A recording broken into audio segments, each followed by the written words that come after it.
9, 8, 7, 6, 5, 4, 3, 2, 1.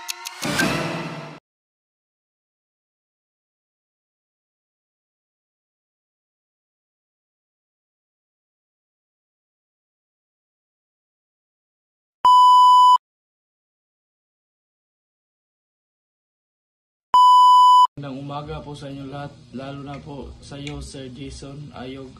Ako nga pala si ZR Kyle Bindinga, galing sa seksyon ng ASH 2 grade 11. At ibabahagi po ko natin sa inyo kung paano ako makikipagkomunikasyon.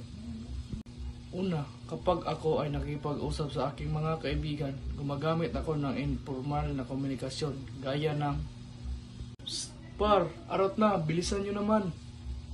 Pangalawa, kapag nagtatanong ako sa aming mga guro, gumagamit ako ng formal na komunikasyon upang maintindihan nila ng maigi at may sagot nila ang tamang sagot ng aking mga tinatanong. Pangatlo, kapag nasa team practice kami, gumagamit ako ng formal na komunikasyon upang mas lalong maintindihan namin ang bawat isa ng aming mga kakampi. At dapat bukas ang inyong isip upang mas madaling intindihin ang mga sinasabi ng inyong mga coaches. Pang-apat, kapag ako ay nagpapansin kay crush, gumagamit ako ng non-verbal na komunikasyon gaya ng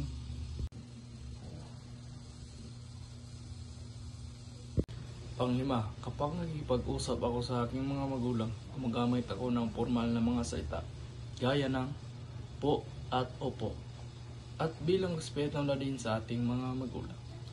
Yun lang po at maraming salamat.